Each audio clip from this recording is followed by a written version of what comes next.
La vie est une compétition.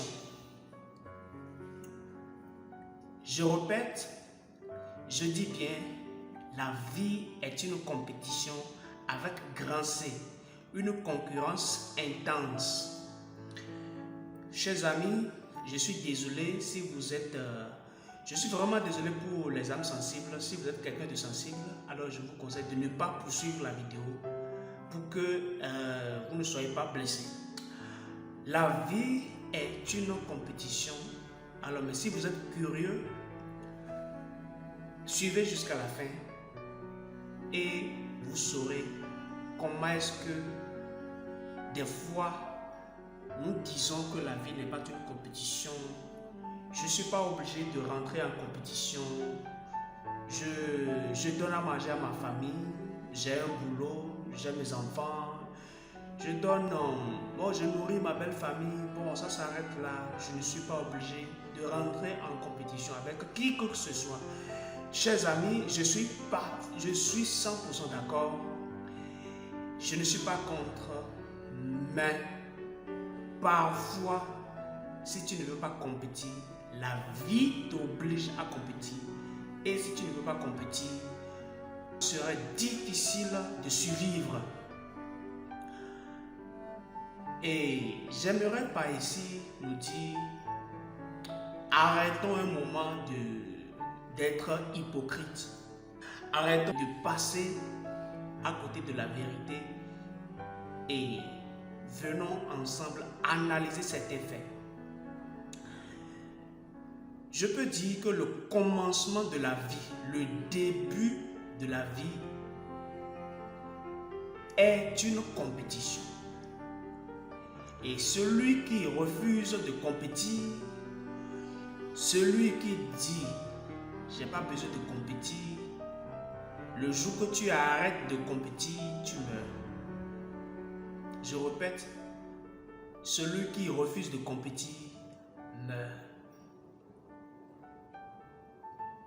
La science nous a dit que lors du rapport sexuel, l'homme libère plus de 15 millions de spermatozoïdes. Intéressant. Very interesting, right? 15 millions de spermatozoïdes. Je me suis dit, mais pourquoi tant de spermatozoïdes? Et puis, chaque spermatozoïde représente un enfant. Donc, disons que lors du rapport sexuel, c'est la population d'un pays, toute une population. 15 millions. Waouh! Et je suis surpris que ce ne sont pas ces 15 millions qui arrivent à voir le jour, mais qui arrive à naître. C'est celui qui court le plus vite possible pour rentrer dans la maison. Et quand le premier arrive, la porte se ferme. Et les 14 millions 999 spermatozoïdes, où sont-ils passés? Ils sont tous passés à la poubelle. Ils sont tous morts. Pourquoi? Parce que peut-être entre ces spermatozoïdes, ils se disent non, j'ai pas besoin de courir, je ne compétis avec personne, je suis moi-même. Bon, je vais y arriver quand je veux, et voilà, j'y vais avec ma vitesse. Et ils sont tous passés à la poubelle, ils sont tous morts. Voilà pourquoi je disais tantôt que celui qui refuse de compétir meurt. Alors, voilà ce qui m'a poussé à dire que la vie, le début de la vie, c'est une compétition. Et c'est cela, peut-être c'est un message de Dieu pour dire, Dieu nous dit par là que ça c'est la première phase de la compétition.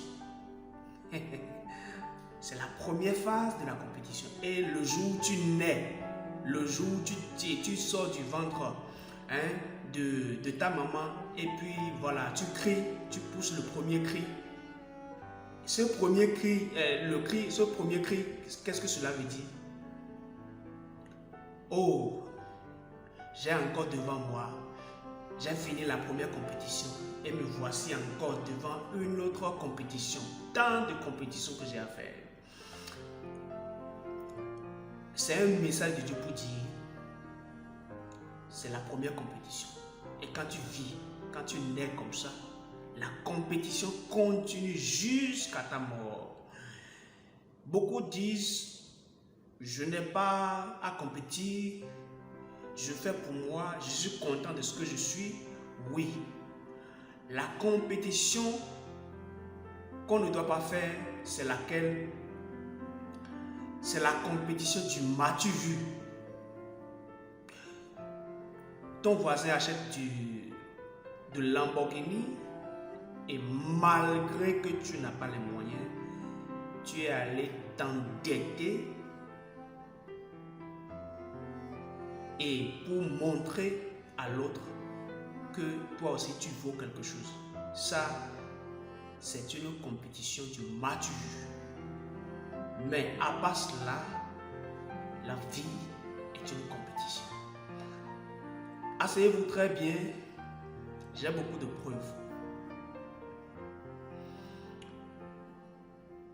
Lorsque j'étais en train de lire le passage de la Bible,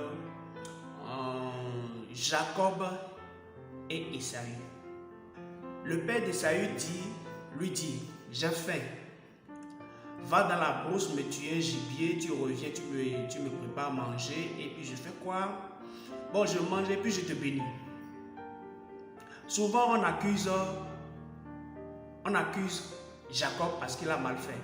On dit, bon, il a mal fait, bon, il a volé la bénédiction de son frère. Eh, mes amis, regardons, lisons la Bible sous un autre angle. Lisons, regardons les choses sous un autre angle. Toi, on te demande d'aller tuer un gibier. Et voilà, tu crois que voilà, la bénédiction c'est pour toi.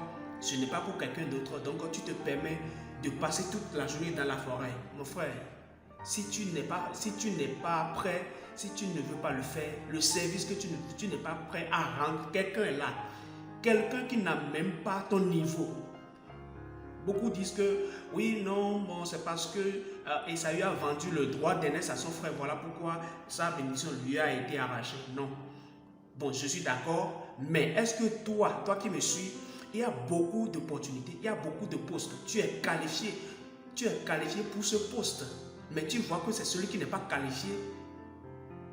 Tu rentres dans une société, dans une structure où tu vois la personne assise et tu vois que vraiment il ne connaît rien du tout par rapport au poste qu'il occupe. La vie, c'est une compétition. C'est celui qui arrive le premier qui est servi. C'est celui qui arrive le premier qui est servi. C'est un message de Dieu pour dire que Ésaü, c'est vrai, la bénédiction était réservée pour toi. Mais le temps n'est pas de l'argent, le temps c'est la vie. Demandez à quelqu'un qui manque d'oxygène pendant 2 minutes, bien même pendant 5 minutes, et dites-lui de donner la définition du temps. Le temps c'est la vie. Ferme tes narines pendant 2 minutes et tu verras que le temps ce n'est pas de l'argent, le temps c'est la vie. Parce qu'on t'a promis, ok, voilà, la Bible dit que Ésaü maîtrise la forêt. Ésaü a eu le doctorat en chasse. Il connaît dans quelle forêt il y a quel gibier. Et bon, il se voit que parce qu'il est qualifié, parce qu'il a toutes les qualités, voilà, qu'il mérite cette bénédiction. Donc voilà, lui, il se permet d'aller perdre son temps, perdre le temps de son papa. Le vieux a faim, le vieux a faim. Le vieux a faim, c'est celui qui sait le premier qui est servi. C'est celui qui sait le premier qui est servi.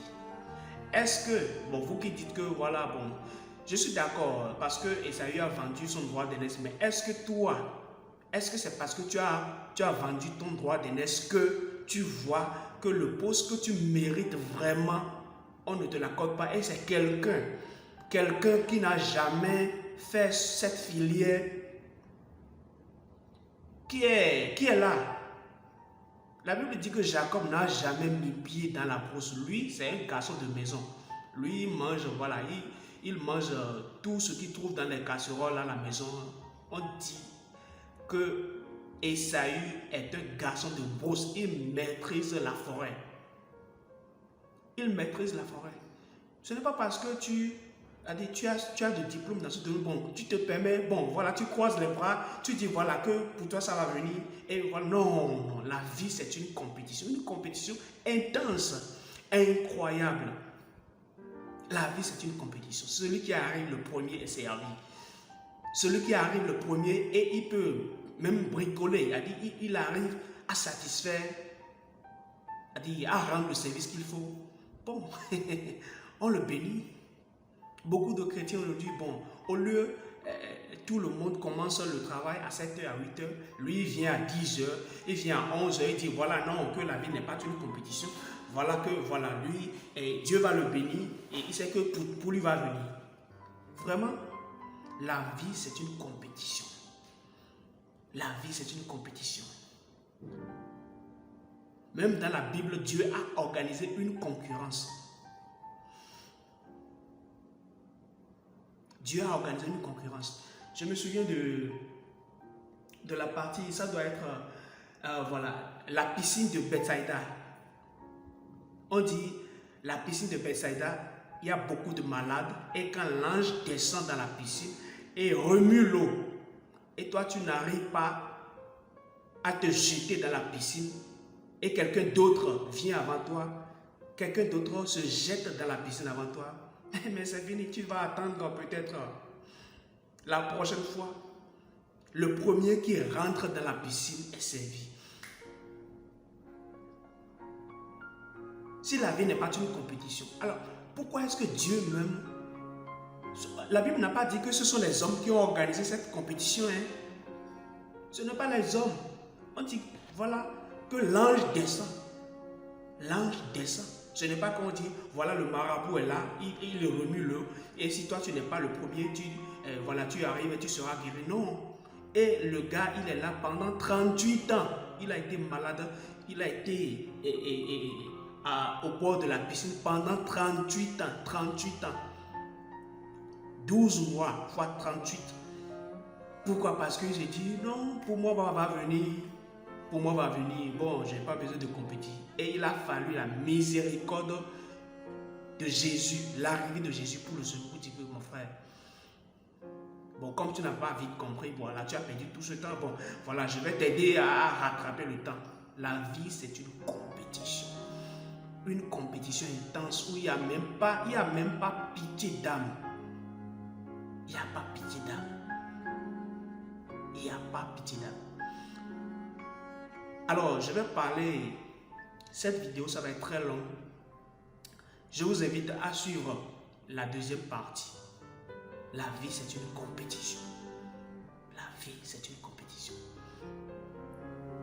Parce que beaucoup vont me dire, ah bon, bienvenue, ok, tu veux que je fasse quoi? J'ai mon gagne-pain, bon, je nourris ma femme, je nourris mes enfants et je me suis construit une belle villa. Et bon, tu veux que je fasse quoi? Tu ne veux plus que les gens respirent? Non, tu vas respirer. Mais 21e siècle, c'est un siècle où il n'y a même pas de trucs là. Voilà. Et tu n'as pas besoin de compétir avec ton voisin, mais tu dois compétir avec la vitesse du monde, l'allure à laquelle le monde a dit, l'allure du monde. Si tu n'arrives pas, tu dois... Une compétition où ce que tu connais hier n'est plus valable aujourd'hui. Tu dois te mettre à jour tous les jours. Tous les jours. Tous les jours. Je ne vais pas tout dévoiler ici. Je vous invite à suivre la deuxième vidéo. C'était le coach Bienvenue Evo. Shalom et puis ciao.